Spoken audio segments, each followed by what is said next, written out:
যেখান থেকে সব কিছুর অন্ত, আবার সেখান থেকে কিন্তু প্রারম্ভ। এটাই তো প্রকৃতির নিয়ম। নমস্কার বন্ধুরা, আমি পিঙ্কি। আমার চ্যানেলে জানাই সবাইকে স্বাগত। পুরো ভিডিওটা প্রথম থেকে শেষ অবধি দেখুন। আজ আমাদের জগদ্ধাত্রী পূজার কিভাবে আমাদের ক্লাবে অনুষ্ঠিত হলো সেটাই আপনাদের সামনে সামান্য তুলে ধরার আমি চেষ্টা করছি। ভুল ত্রুটি হলে মায়ের কাছেও ক্ষমা চেয়ে নিচ্ছি, আর সবার কাছেও ক্ষমা চেয়ে নিলাম। আজ 22শে অক্টোবর। খুঁটি পূজা দিয়েই প্রতি বছরের মতো মায়ের আগমন নিশ্চিত করা হলো। এরপর চোখের সামনে একে একে বাঁশ ফেলা হলো কিছুদিনের মধ্যে।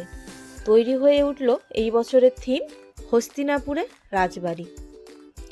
ধীরে ধীরে মায়ের আসার আনন্দগুলো হাতছানি দিতে লাগলো।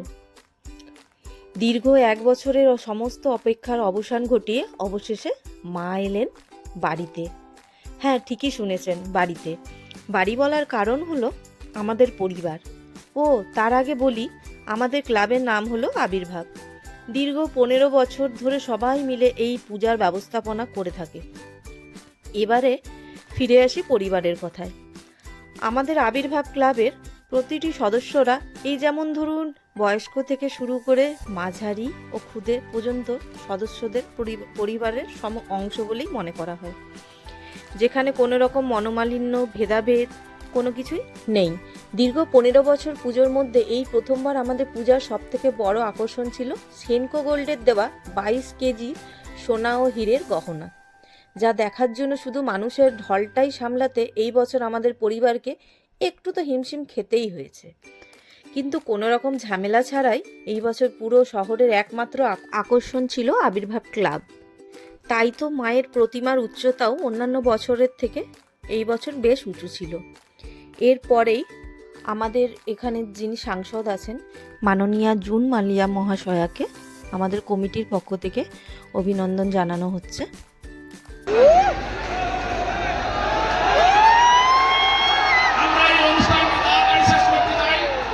আপনারা অধীর আগ্রহে অপেক্ষা করছেন আমাদের মধ্যে এসে দেখেন আমাদের প্রিয় সাংসদ জুন দিকে ব্যাচ বোঝাচ্ছেন এবং ব্যাচ বোঝে সম্মানিত করছেন শ্রীমতী কাকলি হাজরা। কাকলি আমাদের আবির্ভাবের প্রিয় সদস্য। কাকলি ব্যাচ বোঝে সম্মানিত করছেন প্রিয় সাংসদকে। ফুলের স্তবক দিয়ে সম্মানিত করছেন। আমাদের সঙ্গে রয়েছে আমাদের ছোট্ট মেয়ে বিকাশ। অসংখ্য অসংখ্য ধন্যবাদ। বহু ব্যস্ততার মাঝে আমাদের দিদি এসছেন, আমরা দিদিকে সম্মানিত করেছি। আমরা অত্যন্ত গর্বিত দিদি আসার জন্য। আমরা দিদিকে আমাদের এই আবির্ভাবের পুজো পরিক্রমা সম্পর্কে দুটার কথা বলতে পারবো। স্বল্প সময়ের মধ্যে দুটার কথা বলতে পারবো। এখন ধরে আপনারা অপেক্ষা করছেন, আর অপেক্ষা করাবো না। অনেক দূর মুম্বাই থেকে এসেছে আমার ভাই রাজ, যে আপনাদের আজকে গান শোনাবেন এবং আপনাদের মাতিয়ে তুলবেন। এইটুকুই বলবো যে আপনারা যে ভালোবাসা দিয়ে গেছেন বিগত 3 বছর ধরে, সেই ভালোবাসা যেন অটুট থাকে এবং আপনাদের ভালোবাসা, আপনাদের আশীর্বাদ নিয়ে আমি দিল্লি গিয়েছি। কথা দিচ্ছি যে যেভাবে বিধায়ক হিসেবে আপনাদের পাশে থেকেছি, সেই একইভাবে এমপি হিসেবেও, সাংসদ হিসেবেও আপনাদের পাশে থাকবো এবং কাজ আমি করে যাব আপনাদের জন্য।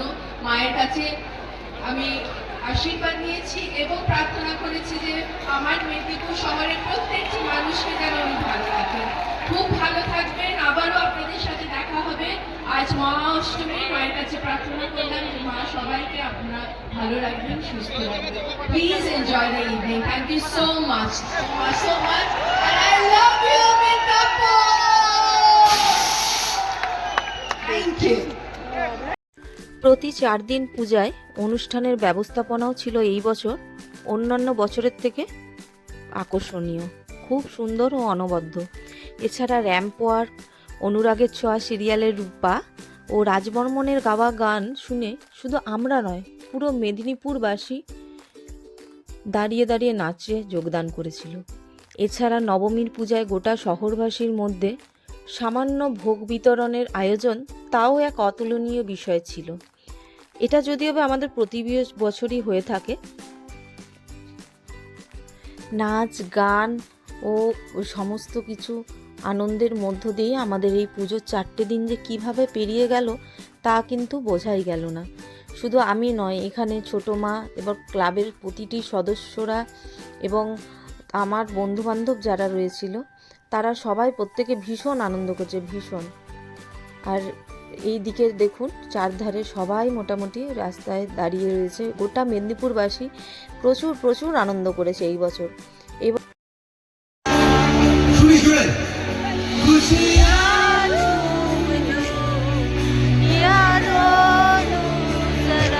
বছর আবির্ভাব ক্লাবের যে এত সুন্দর ব্যবস্থাপনা তা কিন্তু সামনে থেকে না দেখলে কেউ অতটা বুঝতেই পারবেন না। আমি যতটা পেরেছি ক্যামেরাতে তুলে ধরার চেষ্টা করেছি আপনাদের সামনে। তো এটা ছাড়াও দেখুন আমি আমার বন্ধু বান্ধব সবাই মিলে ভীষণ ভীষণ আনন্দ করেছি। সারা মেদিনীপুরবাসী আনন্দ করেছে এবং আনন্দ করেছে আমাদের কমিটির প্রতিটি সদস্য, সবাই, পরিবারের সমস্ত লোকেরা। এটা ছাড়াও আমরা আমাদের যে প্রশাসনের ব্যবস্থাপনা ছিল তাও ছিল ভীষণ সুন্দর। প্রশাসনকেও তার জন্য ধন্যবাদ জানাই, কারণ কমিটির পক্ষ থেকে রাজবর্মন মহাশয়কে আমাদের অভিনন্দন জানানো হচ্ছে।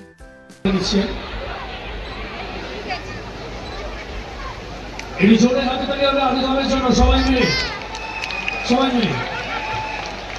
অসংখ্য ধন্যবাদ। পুষ্পস্তবক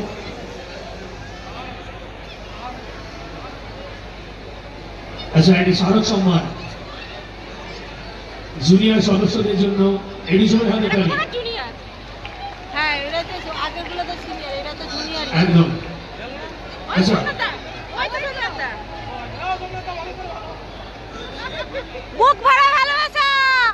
আচ্ছা, একটু সময় নিয়ে নেবো, কারণ ওনাদের অক্লান্ত পরিশ্রমে তো রাজবর্মনজি ওনাকে সাথে পেয়েছেন। Thank you. এবারে শুনুন। কি হলো সব ফোন তুলতে এত টাইম দেওয়া যাবে না।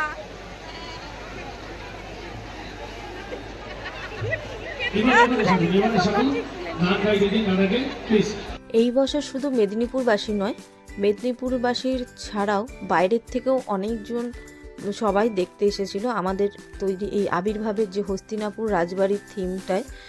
আর সেনকোক জুয়েলারির পক্ষ থেকে যে গোল্ড এবং ডায়মন্ড দিয়ে মাকে অপরূপ রূপে সাজানো হয়েছিল তা মায়ের মুখ দর্শন করতে।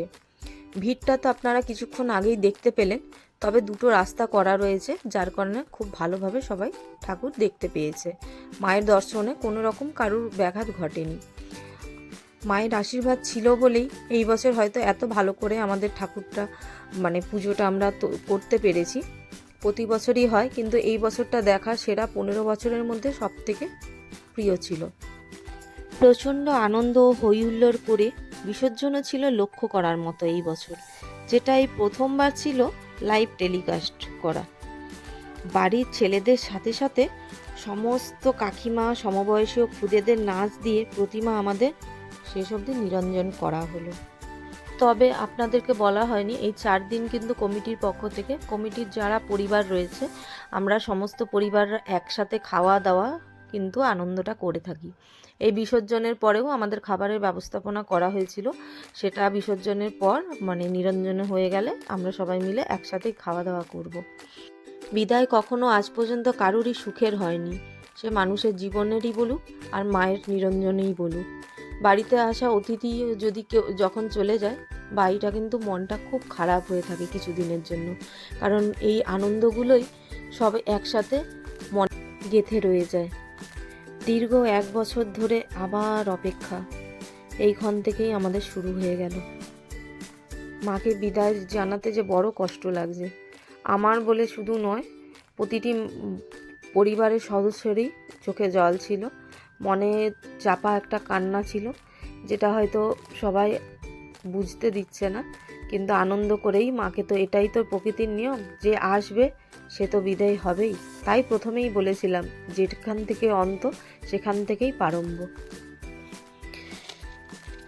এই ক্ষণ থেকে আমরা আবার অপেক্ষা করব 1 বছরের।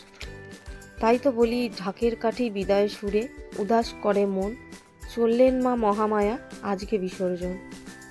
সমস্ত এক্সাইটমেন্ট, প্ল্যানিং, মজা এবছরের মতো শেষ, আবার বছরভর অপেক্ষা। হোয়াটসঅ্যাপগুলো আবার 1 বছরের জন্য নিস্তব্ধ হয়ে গেল। পুজো শেষে আত্মীয় স্বজন প্রিয়জনের ঘরে ফেরার পালা। শুধু সবার শেষে একটাই কথা বলবো, মা তুমি ভালো থেকো, আবার ফিরে এসো। তোমার পিছনে ফিরে রেখে যাওয়া সন্তানগুলোর দুঃখ কষ্ট সব কিছুটাই তুমি সঙ্গে করে নিয়ে যেও।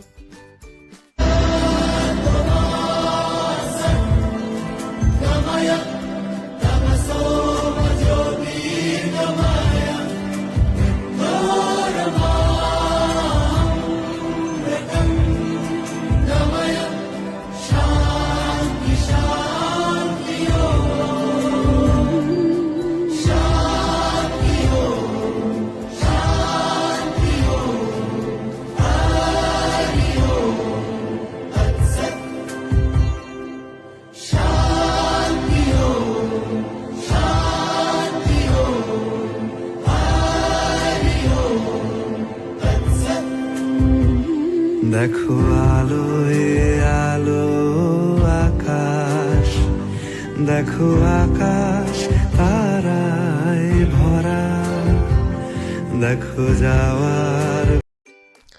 বাতিগুলো সব নিভে গিয়েছে, প্যান্ডেলখানিও খোলা হয়ে গিয়েছে, মাকে শেষ বিদায় জানানো হয়ে গিয়েছে। সঙ্গে রইল কিছু পরিবারের সমস্ত বিশেষ মুহূর্ত, সিঁদুরদানের সময়ের ও কিছু ফটো তুলে ধরলাম আপনাদের সামনে। সবার আনন্দগুলো এইভাবেই স্মৃতি হয়ে আরেকটা নতুন পাতায় যোগ হয়ে থাকুক। আবার একটা বছর পরে আবার নতুন স্মৃতি, আবার একটি পেজ এইভাবেই যুক্ত হোক। বন্ধুরা তাহলে আজকে এই অবধি রাখলাম, দেখা হচ্ছে নেক্সট ব্লগে। ততক্ষণ পর্যন্ত সবাই ভালো থাকুন, সুস্থ থাকুন, আর মা সকলের মনস্কামনা পূর্ণ করুক, সকলকে আশীর্বাদ করুক, সকলের জীবন থেকে দুঃখ মুছে যাক চিরতরে, এটাই কাম্য। আর ভিডিওটা যদি ভালো লেগে থাকে তাহলে লাইক করবেন, শেয়ার করবেন, আর অতি অবশ্যই সাবস্ক্রাইব করে আমার চ্যানেলটার পাশে এসে দাঁড়াবেন। সবাইকে জানাই শুভ জগদ্ধাত্রী পূজা। দেখা হচ্ছে নেক্সট ব্লগে, ততক্ষণ পর্যন্ত টাটা।